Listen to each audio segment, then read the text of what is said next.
За өдрийн мэнд. Гадуур ачаад байхад иргэдийн хооронд харилцаа, хандлага их тийм сонирн болчихжээ. Харилцааны доголдол ихээр зөвхөн орилж хашгирч, доромжилж, уурлаж, зодтолдохыг хэлэхгүй. Хинтээ ч бүү марга, байн худлаа инээж яв. Хинд ч үгүй гэж битгий хэл гих мэт тийм худал хуурмаг, даашаа бүр илүү хортой харилцааны урлагуудыг сүүлийн жилүүдэд энэ гадуур байгаа нам төрийн албаа хаагч нар тэргүүтээ иргэдийн дунд тийм нэвтрүүлээд тэгээд хүмүүсийг тийм буруу тийш нь харилцааны ойлголт өгöd байна.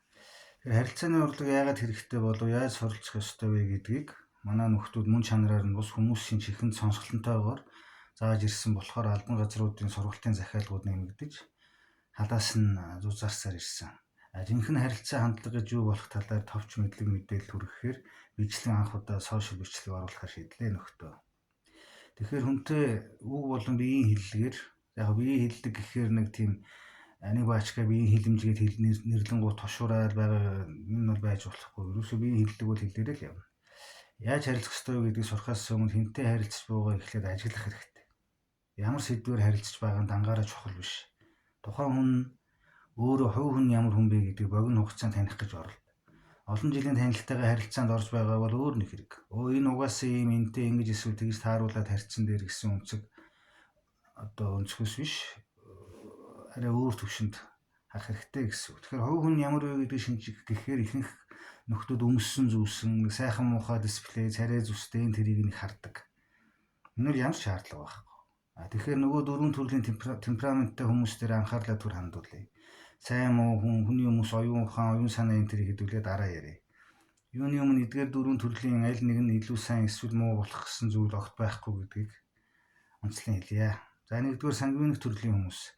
Энэ төрлийн хүмүүс нь өөдрөг, элдв зүйлс байн худалдаж авах дуртай, хайхрамжгүй, мөнгийг зоригтой үрж чаддаг, адал явдал дуртай, эрсдэл даах чадвартай, бодлогоширч ууйд суухыг төвчдөггүй, зугаа цэнгэлд нэлээд дуртай ийм хүмүүс байдаг. Төрөлхийн энэ зан чанарын заримдаа романтик болон бусад харилцаанууд дээр сөрөг нөлөө үзүүлдэг. Сангвинчууд болохоор өөрсдөө үүн дээрээ анхаарна. Сангвинчуудын ер нь болохоор бүтээлч, сониуч, өөдрөг, хөгжилтэй, аяндаа болондоо гэдэг тийм төрлийн нөхдүүд учраас урлаг, спорт, аялал жуулчлал, тогооч, загварын ертөнц, маркетинг тал дээр илүү тохирсон хүмүүс байдаг. Жишээ нь тийм хүмүүстэй гүн ухаан, гүнзгий бодлого боловсруулалтын талаар удаа яриад байх нь харилцааны алдаа үүсгэнэ л гэсэн үг. За хоёрт нь флегматик төрлийн хүмүүс. Эдгээр хүмүүс нь илүү хүн төвлөрсөн хүмүүс байдаг. Хүмүүстэй тулж харьцах дуртай, гэр бүл, холын хамаатан садан, эртний найз нөхөд даашаа хөршүүдийн харилцааг хүртэл хадгалж үлддэг ийм төрлийн хүмүүс юм аа. Эдгээр төрлийн хүмүүс нь хэрүүл маргаан өргөлдөөнөөс зайлсхийдэг, хүмүүсийг эвдрүүлэхэд ач холбогдол өгдөг, хүмүүс бөгөөд ерөнхийдөө багш, эмч, сэтгэл зүйч, хүүхдүүдийг хүмүүжүүлэх гэх мэт тийм нийгмийн үйлчлэгээний салбарт илүү амжилт олдог хүмүүс байдаг. Тэгэхээр жишээ нь ийм төрлийн хүмүүстэй тэр батаа яах вэ, энэ дулмаа яах вэ, хоёулаа зүгээр дундаас нэг 50 янчаа унгаад арилаад өгөө гэвэл энэ бас л харилцааны алдаа болно л гэсэн үг. За гуравт төрлийн хүмүүс нь та бүхний мэдгээр хлорик төрлийн хүмүүс. Зорилгод төвлөрсөн, анхааралтай ажигч хүмүүс байдаг.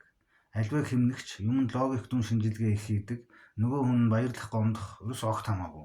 Шулуун шудраг нүүрэн дээр нь хилчигдэг. Нэг их олон найз нөхдөд болох гэ тэмүүлээд байдаггүй.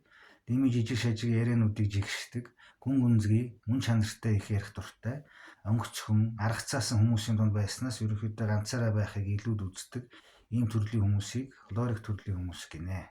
За хлорик төрлийн хүмүүс нь менежмент, статистик, технологи, инженерчлэл, бизнесийн салбаруудад илүү амжилттай ажилладаг бөгөөд ховжуу, ийм хүмүүстэй ховжуу базаад эсвэл харилцааны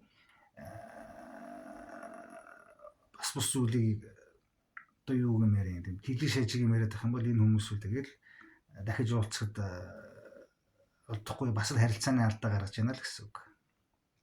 За дөрөвт төрлийн хүмүүс нь нэлээд хойлох төрлийн хүмүүс гэдэг. Манайхан ерөөхдөө энэ болохоор мангар, хөлдүү, төмөс, мудак гэсэн тийм ойлголцоор боддог. Энэ бол огт юм биш. Нэлээд хойлох төрлийн хүмүүс нь ерөөхдөө уламжлалт маягийн хүмүүс байдаг.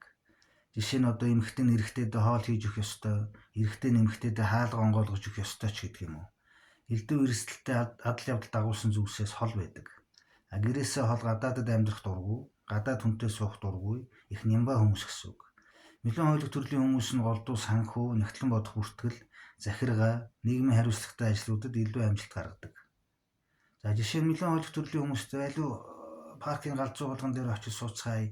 Эсвэл үүдийн тэнд нэг хүмүүсийн огт очиж үзээгүй нууцлаг газар байна, хамт очиж үзье, сонирхъя энэ төр гэвэл энэ чинь өөрөө дахиад нөгөө харилцааны алдаа болж байна л гэсэн үг.